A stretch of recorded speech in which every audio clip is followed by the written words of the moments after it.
All right. I think I've got this all set up right. Good morning, everybody. I hope everyone's doing well. I'm doing well, other than talking to a computer screen. It's a little bit awkward, but that's all right. We'll get through this. We're going to be moving back to the building soon, I think, and not doing all this online meeting stuff for very much longer. At least that's my hope. That's the attitude I'm trying to keep here. I'm just glad that we have the technology available to us to get together and interact together. But it's that time of the year. Things are starting to melt off and get sunny and bright. And you may have noticed some things buzzing around. People are starting to be out and about a little bit more. A lot of folks are getting busy again, and busy like a beehive, really. That's that time of the year here in Alaska. People start moving around. I think about it, and I think there were a lot of folks who were busy before we had to go into the social isolation and go through what we're dealing with right now. There are a lot of people who have put a lot of work into a lot of different things, only to have it kind of crumble. There are a lot of folks who have put a lot of effort into their jobs, into their careers and getting established there. A lot of folks have put a lot of effort into maybe things like buying a home. Uh, Folks had put a lot of work into finally being able to retire. I know some folks who had just recently started businesses or bought existing businesses just this year, just before all this happened to us. There were folks who were out there who had just begun to start building relationships with other people and then had to go into social isolation. There are a lot of people who have put a lot of work and effort and resources into shaping and molding their lives in various aspects of it, all to have it just kind of crumble, all taken away from them very suddenly. And then there are a lot of people too who are kind of just coasting through life, but still had everything crumble, still had a lot of things just taken away from them. They're facing the same kind of struggles as those who had been busy like a beehive, making things happen. Sometimes these things happen in life suddenly, sometimes without warning. I think about the disciples, Jesus's disciples, and how they spent 3 years learning from Jesus, following him as their mentor. Matthew 4:18 and 19 describes part of this. It says, while walking by the Sea of Galilee, he saw two brothers, Simon, who is called Peter, and Andrew, his brother, casting a net into the sea, for they were fishermen. And he said to them, follow me, and I will make you fishers of men. We see him do the same thing with this guy, Matthew, also known as Levi. In Matthew 9:9, as Jesus passed on from there, he saw a man called Matthew sitting at the tax booth. And he said to him, follow me. And he rose and followed him. And this wasn't like a creepy follow me on Facebook. This wasn't like a creepy, stalk me or something like that. It wasn't just a follow me around for no apparent reason. This was Jesus calling them to follow him and learn a way of life. These folks were being shaped and molded by Jesus. They were being taught how to live in the world and how to interact with the world and the people around them. They were learning how to think and behave. It was much more than just simply following him around and observing him. They left their previous ways of life to learn how to live life differently.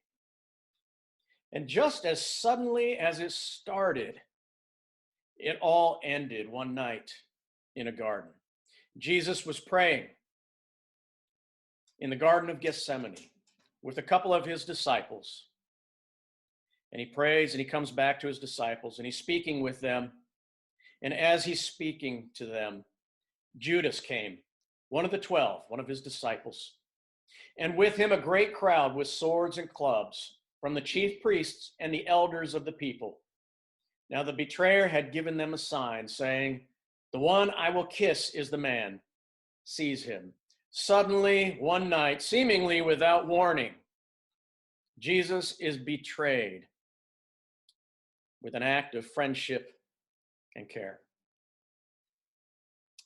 and the disciples who had already had their lives turned upside down by Jesus and spent 3 years devoting all their time into reshaping and learning a different way of life from Jesus, now had their lives turned upside down again, suddenly, violently, without warning.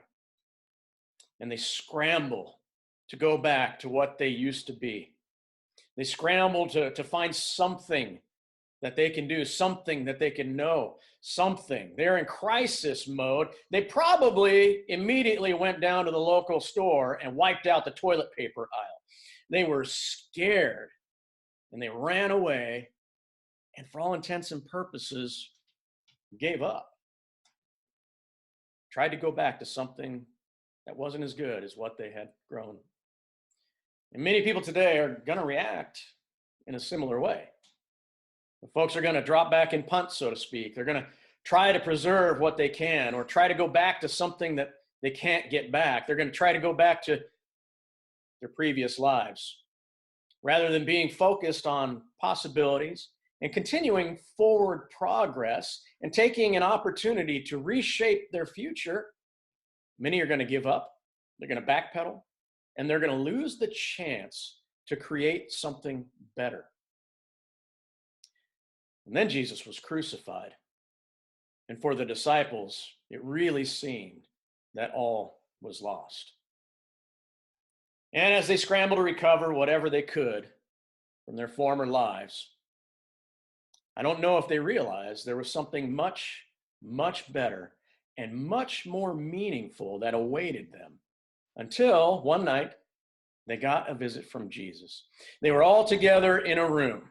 We read in John 20:19, on the evening of that day, the first day of the week, the doors being locked where the disciples were for fear of the Jews, Jesus came and stood among them and said to them, "Peace be with you." And the disciples who had gone through this difficult time became apostles. They became representatives of God in this world. Their future was completely reshaped after their crisis, and each one of them becomes a powerful influence in this world. They go from being devastated, people who had seemingly had their entire life crumble around them, their world rocked, everything taken away, to becoming people who literally changed the world. So I want to ask you, has God given you peace? Romans 8:6 says, "For to set the mind on the flesh is death, but to set the mind on the Spirit is life and peace." Has God given you peace? Has He said, "Peace be with you"? Maybe this is your opportunity to reshape your life. Maybe you don't have your sights set on becoming a world changer, but every one of us can surely change someone's world. Maybe there are some different things you'd like to make different about your life. Maybe there are some things you'd like to change in the way that you live. Maybe there are some character changes you'd like to make. Maybe you'd like to change your priorities. Maybe this has made you realize that you could be spending better time with more important things. If we look at Peter, he's a good example of the kind of change that can happen. Peter goes from someone who denies Christ 3 times to being an inspirational powerhouse who helps change the world as one of Christ's apostles. We look at what he was in Matthew 16, verse 22. We see Peter actually rebuking Jesus. He is actually so bold as to rebuke God as Jesus is telling him that he's going to have to suffer. Peter takes him aside and began to rebuke him, saying, "Far be it from you, Lord, this shall never happen to you." I'm not sure how forward thinking he was on that one. When Jesus is trying to give him an example of service and wash his feet, Peter says to him, "You shall never wash my feet." In Luke chapter 22, verse 50, we read about when they came to arrest Jesus in the garden, and it's Peter who reaches up, grabs the ear of the servant of the high priest, and cuts it off. making the servant of the high priest unemployable. In Matthew 26, 33 through 35, we see Peter's very brash and bold statements that though they all fall away because of you, I will never fall away, he says to Jesus. Then he continues, it says, even if I must die with you, I will not deny you. But what does he do? 3 times he denies Jesus and even invokes a curse on himself. But what he becomes after suffering through some of the most difficult times he could ever go through, he becomes a powerful speaker on the day of Pentecost. Peter's the one who stands up in front of thousands of people, and we're told that he lifts up his voice and addresses all these people. Men of Judea and all who dwell in Jerusalem, let this be known to you and give ear to my words. He demands attention and then delivers a sermon that starts the process of adding thousands of people to the Lord's church. He's the one who organizes the replacement of Judas Iscariot. He goes from denying Christ 3 times to powerfully standing up for him at whatever cost. As he faces a beating, as he faces imprisonment, as he faces possibly even death, he says, whether it is right in the sight of God to listen to you rather than to God, you must judge, for we cannot but speak of what we have seen and heard. In fact, in Galatians 2:9, he is called Cephas here, that's Peter. James and Peter and John are described as pillars. He becomes one of the pillars in the Lord's church. What a change we see. We can look at others too. We think of things like Matthew. Matthew was a tax collector. Matthew was one of the most hated and despised people there were because of his position. Being a tax collector was a horrible thing to be back then. And here we see Jesus calling him in Matthew 9:9. He becomes an apostle of the Lord. He becomes a world changer. I think of the sons of thunder, James and John. I love these guys, but they had a pretty bad attitude. Luke 9:54, when folks won't listen to Jesus, James and John saw it and they said, Lord, do you want us to tell fire to come down from heaven and consume them? And these two become apostles, not just apostles, but again in Galatians described as pillars in the church. We can even go back to the Old Testament and see examples of this. Think of Joseph, the hated little brother. He's thrown into a pit because his brothers hate him so much. And when we're told here, like as a consolation, well, the pit was empty. There's no water in it. And then in verse 28 of Genesis 37, we learn that there were Midianite traders passing by, and they drew Joseph up and lifted him out of the pit and sold him to the Ishmaelites for 20 shekels of silver. And they took Joseph to Egypt. Poor guy is sold into slavery by his own brothers as a very young man. And then while in Egypt, he's thrown into prison on false accusations. But you know what? He still takes every opportunity to make forward progress. Eventually, he ends up being the very ruler of Egypt. In Genesis 41, and 42, we see the Pharaoh saying to Joseph, see, I have set you over all the land of Egypt. Then Pharaoh took his signet ring from his hand and put it on Joseph's hand and clothed him in garments of fine linen and put a gold chain about his neck. What an incredible change we see in all of these people, all going through greater difficulties than any of us are facing right now. They all go through horrible difficulties, having their world crumble around them, and they all become world changers.